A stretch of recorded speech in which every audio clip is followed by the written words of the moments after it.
మనము సమర్థవంతంగా మనం నిర్వర్తించవలసిన కర్తవ్యం ఏమిటి అనేది దేవుడు మనకి ఈరోజు బోధించలే ఉన్నారు. హల్లెలూయా. చాలా మంది ప్రభు వల్ల తీసుకునేటప్పుడు ఏమంటున్నారు, మన పాపాలు దేవుడు కడిగేస్తాడు, అందుకోసమే ప్రభు వల్ల తీసుకుంటున్నాం అని కొంతమంది ఏమంటారు, ప్రభు నన్ను బల్లలో పాల్గొనటం వల్ల సిద్ధపడటానికి రాకడ కొరకు సిద్ధపడటానికి నేను ప్రభు బల్లలో పాల్గొంటున్నాను అని చెప్పి కొంతమంది అంటారు. మరి ప్రభు బల్లలో మనం ఎందుకు పాల్గొనాలి? హల్లెలూయా. అంటే దేవుని వాక్యంలో నుంచి చూద్దాం. 1 కొరింథీ పత్రిక 11వ అధ్యాయం 26వ వచనం చదువుకుందాం. 1 కొరింథీ పత్రిక 11వ అధ్యాయం 26వ వచనం. మీరు ఈ రొట్టెను తిని ఈ పాత్రలోనిది త్రాగునప్పుడల్లా ప్రభువు వచ్చు వరకు ఆయన మరణమును ప్రచురించుదురు.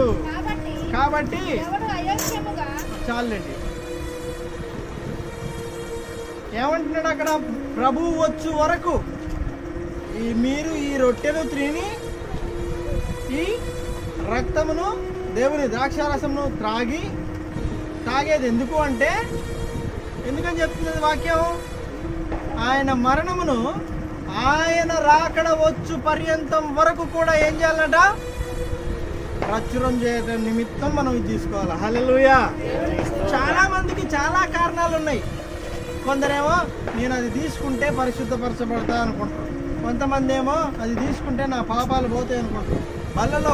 బల్ల కార్యక్రమంలో పాల్గొనడం వల్ల నేను ఇదొక ఆచారముగా కొంతమంది ఆచరిస్తారు. అందరూ బల్ల తీసుకుంటున్నారు, నేను కూడా బల్ల ఆరాధనలో పాల్గొంటున్నా. అందరూ తెల్లటి వస్త్రాలు వేసుకుంటున్నారు, ఆ రోజు నేను తెల్లటి వస్త్రాలు వేసుకుంటున్నా. అందరూ ఏదో ప్రసాదం ఇస్తున్నారు, ఈ ప్రసాదాన్ని అన్ని లెక్క మనం కూడా ప్రసాదాన్ని తీసుకొని తింటున్నాం. ఎలా మళ్ళీ ఆ సాంప్రదాయం బోధి ఇంకా ఇలానే పడతారు. హల్లెలూయా. చాలా మంది ఎలా పడతారు? ఇలానే పడతారు. అంటే ఇంకా బోలే, అది సాహలే చాలా మందికి. హల్లెలూయా. దేవుని పిల్లలారా, విషయం ఏంటంటే బల్లని ఒక ఆచారముగా ఆచరిస్తున్నామా ఒకసారి మనం ఆత్మ పరిశీలన చేసుకోవాలి. ఇప్పుడు బల్ల తీసుకోవడం వల్ల అంటే ప్రభు శరీరమును తిని ప్రభు రక్తమును పానము చేయటం వలన ఎందుకు చేయమని ప్రభు చెప్తున్నాడు అది? హల్లెలూయా. ఈ 1 కొరింథీ పత్రిక 11వ అధ్యాయం మొత్తం మీరు చదవండి, మీకు చాలా వివరంగా దాని గురించి ఉంటుంది. ఎందుకు అంటే ప్రియ దేవుని పిల్లలారా, మన మరణము వచ్చేంత వరకు లేదా దేవుని యొక్క రాకడ వచ్చేంత వరకు దేవుని మరణమును యేసుక్రీస్తు ప్రభువారు ఈ లోకానికి ఎందుకు వచ్చి మరణించారో ఆ మరణము ప్రచురము చేయుదురు. హల్లెలూయా. మరణమును ప్రచురము చేయుదురు అంటే మనం చేస్తున్నామా అంటే అది మీ అందరి విచక్షణకు వదిలేస్తున్నాం. మీరందరూ కూడా దేవుడు ఎందుకు మరణించాడో ఎంతమందికి చెప్పారు? యేసుక్రీస్తు ప్రభువారు ఎందుకు మరణించారో ఎంతమందికి చెప్పారు? అంటే అది ఒక ప్రశ్నగా మిగిలిపోద్ది. కొంతమంది ఆన్సర్ చెప్తారేమో కానీ చాలామందికి ఎప్పుడు కూడా ఏం ఆలోచనలు ఉంటాయంటే ప్రియ దేవుని పిల్లరా, మీరు వేరే రకంగా అనుకోవద్దు కానీ ఎవరి పనులు వారి, ఎవరి బిజీ వారిది. కానీ దేవుని పనిలో దేవుడు ఏమన్నాడు? ఉదిగంతముల వరకు వెళ్ళి నా స్వార్థను ప్రకటించుడి, నా మరణముని ప్రచురం చేయుడి. వినండి అమ్మా, ఇటు వినండి, తర్వాత చదువుతున్నారు, ఇంటికి వెళ్ళినాక చదువుతున్నా, వినండి కొంచెం, ఇటు చూడండి. హల్లెలూయా. ప్రియ దేవుని పిల్లలారా, వాక్యం వింటేనే మనకి అర్థమైంది. చదువుకోవడం ఇక్కడ మనం ఏదో బారిస్టర్ చదువు, కలెక్టర్ చదువు అయినట్టు ఇక్కడ చదివితే కుదరదు. ఎక్కడ చదవాలా? ఇంటి దగ్గర చదవాలా? ఇక్కడ మందిరాల్లో ఏం చేయాలా? వినాలా. హల్లెలూయా. ప్రియ దేవుని పిల్లలారా, చదువుకున్న వాక్యంలో ఏమనుంది? ఆయన రాకడ వచ్చు పర్యంతం వరకు మనం ఏం చేయాలా? ఆయన మరణమును ప్రకటన చేయు నిమిత్తం ప్రకటించ నిమిత్తం ఈ కార్యక్రమాన్ని చేయండి. ఇందుకోసం నన్ను జ్ఞాపకం చేసుకోండి. హల్లెలూయా. ఇందుకోసం నన్ను జ్ఞాపకం చేసుకోండి. అది తీసుకునేటప్పుడు ఇది దేవుని యొక్క శరీరము అని తెలుసుకొని తినాలి. ద్రాక్షరసం తాగినప్పుడు ఇది దేవుని యొక్క రక్తం అని తీసుకోవాలి తప్ప మనం ఇది ద్రాక్షరసం, ఇది రొట్టె ముక్క అని చెప్పి మీరు తీసుకుంటే దానివల్ల ప్రయోజనము ఏమీ లేదు. ప్రియ దేవుని పిల్లలరా, దేవుడు చాలా స్పష్టంగా చెప్తున్నాడు ఏంటంటే, నన్ను జ్ఞాపకం చేసుకోండి, నా మరణాన్ని జ్ఞాపకం చేసుకోండి.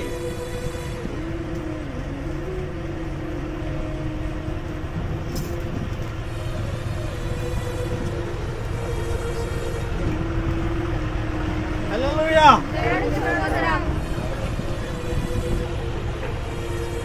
అయితే ఈ యొక్క మాట చెప్పినప్పుడు దేవుడు నా శరీరమును తినుడి, నా రక్తముని త్రాగుడి అని చెప్పినప్పుడు చాలామంది జీర్ణించుకోలేకపోయారు ఈ విషయాన్ని.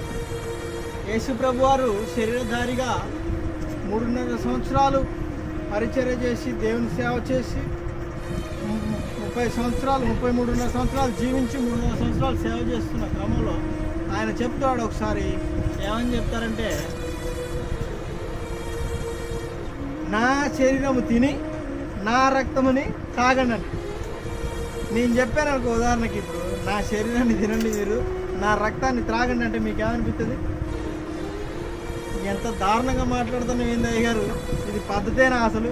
మీ శరీరం తింటం ఏంది, మీరు రక్తం తాగడం ఏంది? కోళ్ళనంటే కోసుకొని తింటాం, ఈ ఆటలంటే కోసుకొని తింటాం, కానీ మీ రక్తం తాగడం ఏంది అని చెప్పేసి అనుకుంటాం కదా. హల్లెలూయా. ఆనాడు వాళ్ళు కూడా దేవుని యొక్క ఆత్మీయ మర్మం తెలియక వాళ్ళు కూడా ఏమనుకున్నారంటే, మనం ఈయన రక్తం తినటం ఏంది, ఈయన రక్తం తాగడం ఏంది? పాత నిబంధన గ్రంథంలో ఏమని రాయబడి ఉంటుందంటే, రక్తమును తినరాదు అని. మీకు తెలుసా? ఎవరైనా రక్తాన్ని వండుకొని తింటున్నారా? వండుకొని తింటలేరా? పాతకాలంలో ఇప్పటికి కూడా కొంతమంది రక్తం వండుకొని తింటారు. ఏమంటారు దాన్ని? నల్ల సలాయి ఏదో అంటారు, విన్నా నేను. దాన్ని కూడా ఫ్రై చేసుకొని తింటారు. కానీ వాక్యం ఏం చెప్తుంది? రక్తాన్ని తినొద్దు, ఎందుకంటే రక్తము అట ప్రాణమట. హల్లెలూయా. రక్తము ప్రాణమట. రక్తం అంతా ఒలికిపోయింది అనుకో, నీ శరీరంలో ఏమైపోయింది? ప్రాణం వెళ్ళిపోయింది. వాక్యం చెప్తుంది రక్తము ప్రాణము. అయితే పాత నిబంధన గ్రంథంలో ఈ ఇజ్రాయేల్ అందరూ కూడా, ధర్మశాస్త్రాన్ని పఠించిన వాళ్ళందరూ కూడా ఏం ఆలోచించారంటే, ప్రియ దేవుని పిల్లరా, అయ్యో రక్తం తినకూడదని ధర్మశాస్త్రంలో మనం చదువుకొని ఉన్నాం, రక్తం అది ప్రాణం కదా అని చెప్పేసి మనం చదువుకొని ఉన్నాం కదా, మరి ఈయనేంది నా రక్తం తినమంటాడు, నా శరీరం తినమంటాడు, నా రక్తం త్రాగమంటాడు అని చెప్పేసి చాలామందికి ఇది వాక్యానుసారమైన బోధ కాదు, ఈయన కరెక్ట్ కాదు అనుకున్నారు. వాళ్ళకి అర్థం కాలేదన్నమాట. హల్లెలూయా. చదువుదాం, అనుకున్నారా లేదా చదువుదాం. యోహాను సువార్త 6వ అధ్యాయం 67వ వచనం చదువుదాం. చకచక తీయాలా? యోహాను సువార్త 6వ అధ్యాయం 67, 68. యోహాను సువార్త 6వ అధ్యాయం 67, 68 2 వచనాలు చదువుదాం. కాబట్టి అయితే చాలా మంది ఏం చేశారట, యేసు ప్రభు వారి దగ్గర ఈ 12 మంది శిష్యులు కాకుండా చాలా మంది శిష్యులు ఉన్నారట దూరికి. ఆ చాలా మంది శిష్యులు ఈ మాట విన్నారట. ఏమాట? నా రక్తాన్ని తాగి నా శరీరాన్ని తినండి అన్న మాట విన్నారట. వాళ్ళకి అదొక రకమైన ఇదిగా అనిపించి అప్పుడు వాళ్ళు ఏం చేస్తున్నారట, చదవండి.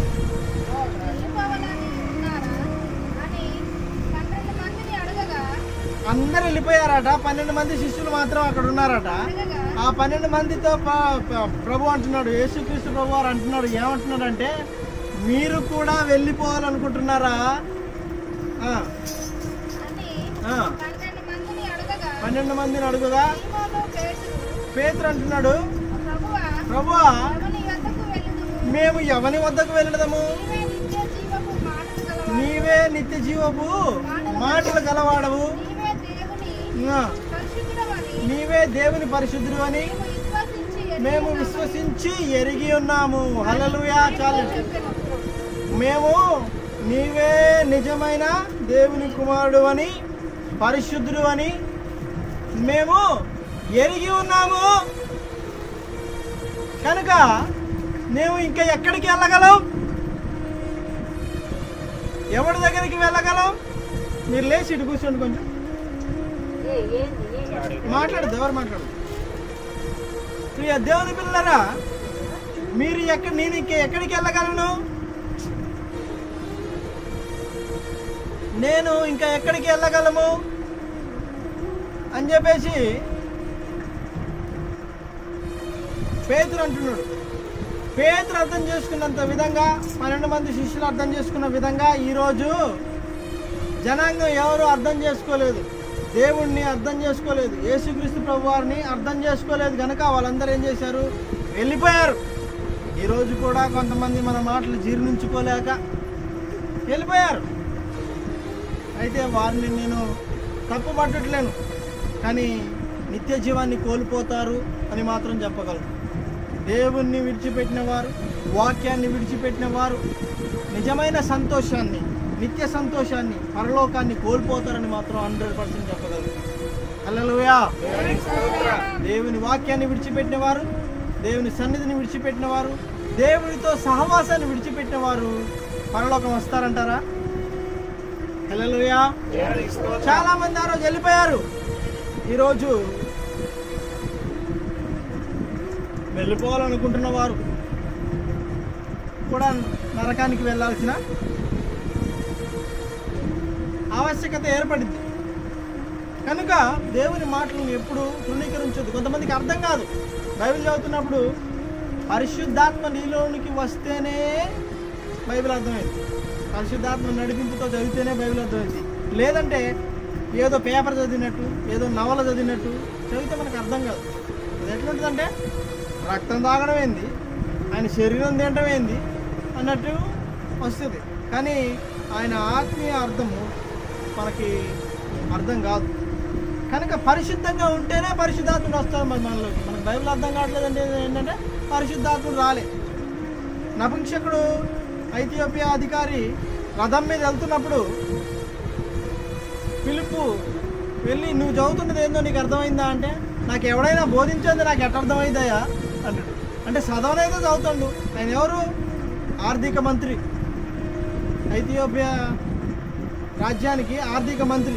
చర్చికి వచ్చిపోతాడు, యెషయా గ్రంథం చదువుతున్నప్పుడు నువ్వు చదివేది ఏందో నీకు అర్థమైందా అంటే, ఎవడన్నా చెప్పండి నాకు ఎట్లా అర్థమైందంటే, అంటే చదివినా ఆయనకు అర్థమైందా? ఆయన పెద్ద చదవరి. ఏ పట్టాలైంది? ఆర్థిక మంత్రి అయిందా? హల్లెలూయా. కనుక పరిశుద్ధాత్మ నడిపింపు ఉన్నవాడు ఆయన ఫిలిప్పు ఏం చదువుకుండు? మరి పెద్దగా చదువుకుంటారా? కానీ ఆత్మ నడిపింపు ఉంది. హల్లెలూయా. కనుక ప్రియ దేవుని బిడ్డలారా, ఆత్మ నడిపింపు లేకపోతే నువ్వు ఎంత బైబిల్ చదివినా అర్థం కాదు. ఎంత నేను ఆత్మీయంగా బోధిస్తున్నా నీలో వేరే ఆలోచనలు ఉంటే, నీలో కల్మషం ఉంటే నీకు ఎక్కాల్సిన విధంగా బైబిల్ ఎక్కదు. అర్థం కావాల్సిన విధంగా బైబిల్ అర్థం కాదు. నా మాటలు అర్థం కావు. హల్లెలూయా. దేవుని మాటలు ఎక్కవు, ఎక్కసంగా ఉంటాయి. మనం దేవుని మాటలు ఎలా ఉంటాయి అంటే ఎబ్బెట్టిగా ఉంటాయి. దేవుని మాటలు ఏదో చెప్తున్నాడైనా ఇది మనకి అబ్బదం. ఎవరికైనా చెవులు దురద చెవులు, వాక్యాలు ఏమని రేపడం, దురద చెవులు గలవారై వారికి సంబంధించిన వారిని వాళ్ళు ఏర్పరచుకుంటారట. విశ్వాసులే తయారు చేసుకుంటారట పాస్టర్లు. అంటే ఎట్లాంటి బోధ కావాలో వాళ్ళు నిర్ణయించుకుంటారు.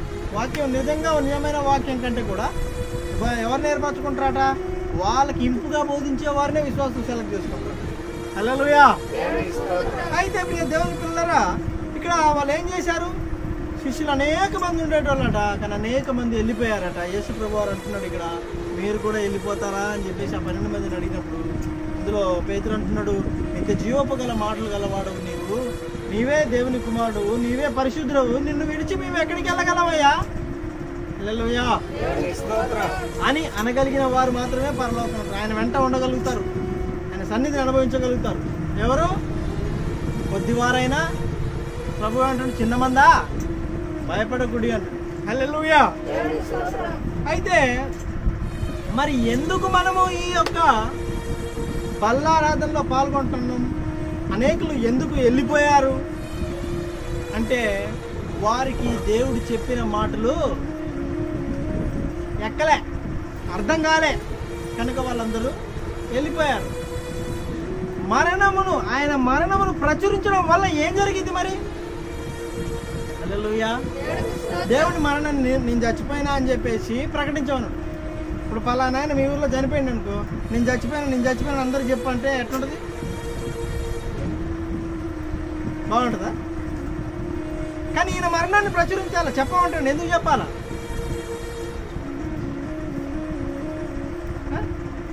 ఈ లోకంలో కొంతమంది ఏమో ప్రేయస్ కోసం చచ్చిపోతారు, కొంతమంది ఏమో భర్త పోరు తట్టుకోలేక చచ్చిపోతారు, కొంతమంది భార్య పోరు తట్టుకోలేక చచ్చిపోతారు, కొంతమంది ప్రేయస్ పోరు తట్టుకోలేక చచ్చిపోతారు, కొంతమంది రకరకాలుగా చనిపోతారు. ఒకడు తెలంగాణ కోసం చచ్చిపోయాడు, ఒకడు విప్లవ పార్టీ కోసం చచ్చిపోయాడు, ఇంకొకడు రకరకాలుగా చచ్చిపోయారు.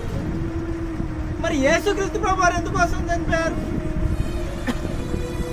మానవులందరి యొక్క పాపం నుంచి విడిపించడం కోసం, అందరినీ నరకం నుంచి తప్పించడం కోసం చనిపోయింది. కాబట్టి ఆయన మరణమును మనము ప్రచురం చేయాలా. ప్రచురం చేసినప్పుడు ఏమైంది? అనేకులు ఏమవుతారు? ప్రభు దగ్గరకు వస్తారు. హల్లెలూయా. మనం అడగట్లే, మనకి ప్రభువా నమ్మకు, నేను కొంతమందిని రక్షించాలయ్యా, నేను కొంతమందికి రక్షణలోకి తీసుకురావాలయ్యా, కొంతమందిని నేను నరకం నుంచి తప్పించాలయ్యా అని ఎవరిని అడిగారా? ప్రార్థన చేస్తున్నారా? అడగాలి. చదవండి కీర్తన గ్రంథం 2వ అధ్యాయం 8వ వచనం. చక్క తీయండి. 2వ అధ్యాయం కీర్తన గ్రంథం 2వ అధ్యాయం 8వ వచనం. నన్ను అడుగుము, జనములను మీకు స్వాస్థ్యముగాను భూదిగంతముల వరకు సొత్తుగాను ఇచ్చేదను. హల్లెలూయా. నన్ను అడగమంటాడు దేవుడు. నన్ను అడగండి, నన్ను అడిగితే జనములను మీకు స్వాస్థ్యముగా ఇస్తాను, భూదిగంతముల వరకు సొత్తుగా ఇస్తానంటున్నాడు. భూదిగంతముల వరకు అంటే ప్రపంచం మొత్తాన్ని కూడా నీకు సొత్తుగా ఇస్తా, సొంతంగా ఇస్తా. నువ్వు అడుగు. మనం అడుగుతానవా? కనీసం మన గ్రామం కోసం అడిగినవా? మన మండలం కోసం అడిగినవా? మన జిల్లా కోసం అడిగినవా? మన రాష్ట్రం కోసం అడిగినవా? మన దేశం కోసం ఏదో అడిగిన? దేవుడు అంటే భూదిగంతముల వరకు ఇస్తానయ్యా సొంతంగా, స్వాస్థ్యంగా అంటాడు. మనం కనీసం మన కుటుంబం వాళ్ళ కోసం అని అడిగినవా? ప్రభువా వీళ్ళని రక్షించు, వీళ్ళ పాతాల నుంచి తప్పించు, వీళ్ళ నరకం నుంచి తప్పించు అని అడిగినవా? ఆయన మరణాన్ని ప్రకటించినవా? ఆయన మరణించిన నీకోసమే అని చెప్పినవా? అబ్బే. హల్లెలూయా.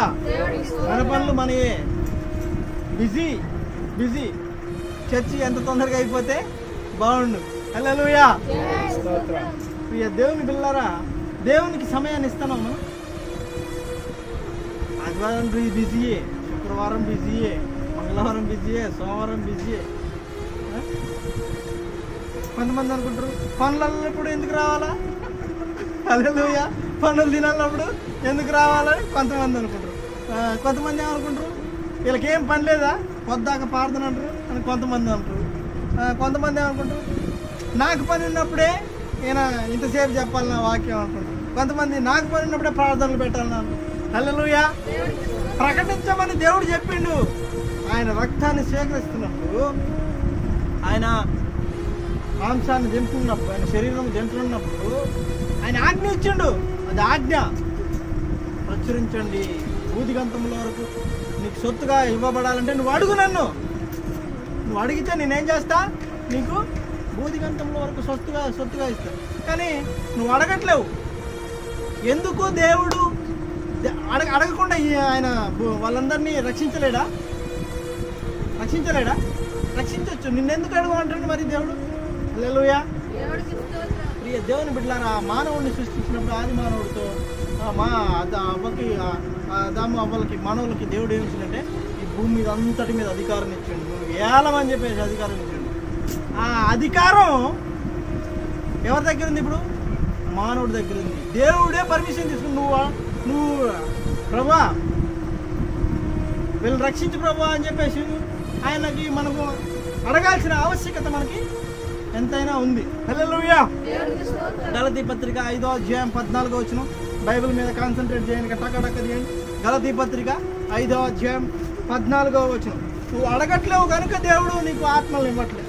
నువ్వు అడగట్లేవు కనుక మనం ఏం అడుగుతున్నామంటే, అయ్యా నన్ను ఆశీర్వదించు, నా కోటగా నా గోడలు నింపు, నా గుమ్ములు నింపు, నాకు కారు ఇయ్యి, నాకు బంగ్లా ఇయ్యి, అందరికంటే నేను ఉన్న అయిపోవాలా, ఇది అడుగుతున్నాం. కానీ నా పిల్లలకు గొప్ప చదువులు చదవాలంటున్నా, నా పిల్లలు సేవకులు కావాలా, నాది పిల్లల సమయం గడపాలి, దేవుడితో ఉండాలని అడుగుతున్నా.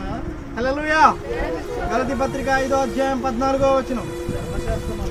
ధర్మశాస్త్రం అంతయు నిన్ను వలే నీ పొరుగువాన్ని ప్రేమించుము అని ఒక్క మాటలో సంపూర్ణమై ఉన్నది. హల్లెలూయా. నిన్ను వలే నీ పొరుగువాన్ని ప్రేమించుము అన్న ఒక వాక్యంలో సంపూర్ణమైనది. మరి నువ్వు ప్రేమిస్తే ఏం చేస్తావు? హల్లెలూయా. కొంతమంది ప్రేమిస్తే ఏం చేస్తారు? గులాబీ పువ్వు తీసుకుపోతారు కదా, ఇదో రకమైన ప్రేమ. ఇంకొంత ప్రేమిస్తే ఏం చేస్తారు? అమ్మాయికి ఇష్టమైన డ్రెస్ కొనిస్తారు, లేకపోతే అబ్బాయికి ఇష్టమైన వాచ్ కొనిస్తారు. ఇది ప్రేమ అనుకుంటున్నారు, ఇది వ్యామోహం అని అర్థం కావట్లేదు. హల్లెలూయా. నిజంగా ప్రేమిస్తే ప్రియ దేవుని పిల్లరా నువ్వేం చేస్తావంటే, యోధా పత్రిక 1వ అధ్యాయం 23వ వచనం. యోధా పత్రిక 1వ అధ్యాయం 23వ వచనం.